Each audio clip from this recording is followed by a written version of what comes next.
আসসালামু আলাইকুম দর্শক, সবাই কেমন আছেন? আশা করি সবাই ভালো আছেন। আজকে একটা রাজনৈতিক বিষয় কথা বলার জন্য আসছি। বিষয়টা হলো, আজকে দেখতেছি দেশের মধ্যে অনেক আওয়ামী লীগের নেতা বিএনপিতে যোগদান করতেছে, আবার অনেকে এমপি মন্ত্রীদেরকে ফুলের শুভেচ্ছা দিতেছে। তো আমার কথা হলো, এই যে বিএনপির থেকে অনেক নেতা আছে যারা 17 বছরে দিন নাই রাত নাই, জঙ্গলে বাহিরে বিদেশে থাইকা বিএনপির জন্য অনেক কিছু করলো, আজকে তারা কিন্তু সম্মান পাইতেছে না। কেন পাইতেছে না? কারণ 13 বছর তারা ত্যাগ কইরা বাংলাদেশে অনেক কষ্ট করছে, বিদেশে অনেক কষ্ট করছে, টাকা পয়সা অনেক নষ্ট করছে। তাদের কাছে এখন কিছুই নেই। তাদের কাছে কিছু না থাকার কারণে তাদের এমপি মন্ত্রী তাদেরকে দাম দিতেছে না। অথচ আওয়ামী লীগের 17 বছরের আমলে যে নেতা কর্মী অনেক টাকা কামাইছে, ওই টাকা দিয়ে এখন নতুন নতুন যারা বিএনপির এমপি তাদেরকে ফুলের শুভেচ্ছা দিতেছে। তো আপনাদের নেতারা দেখতেছেন যার টাকা আছে তাকে মূল্যায়ন করতেছে, অথচ আজকে 17 বছর বিএনপির মধ্যে যে নেতা কর্মীরা ছিল তাদের কোনো মূল্যই নেই, তাদের কোনো দামই দিতেছে না।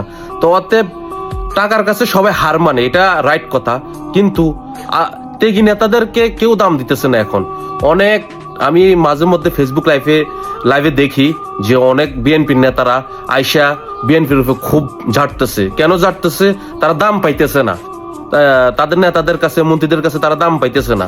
তারা এত বছর কষ্ট করলো, কি পেলো? তারা টাকা নষ্ট করলো, ঘর বাড়ি থেকে তারা ঘর বাড়ি ছাড়া হলো, অনেক মামলার শিকার হলো, কিন্তু তারা আজ পর্যন্ত একটু মূল্যায়ন পেল না। কিন্তু বাইরের লোক আজ আওয়ামী লীগের দোসরদেরকে বিএনপিতে যোগদান করার সুযোগ দেওয়াতে তারা আজকে ফুলের শুভেচ্ছা দেয়, ওইটা দেয়, এটা দেয়, কারণ তাদের কাছে ভরপুর টাকা আছে, তাদেরকে দাম দিতেছে।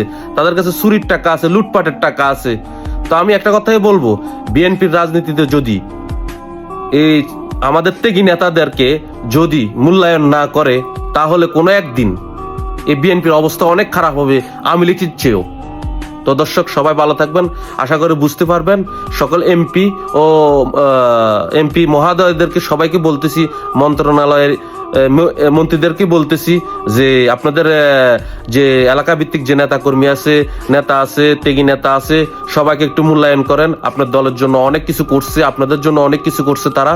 তো অবশ্যই তাদেরকে খেয়াল রাখবেন, তাদেরকে ভালোবাসবেন।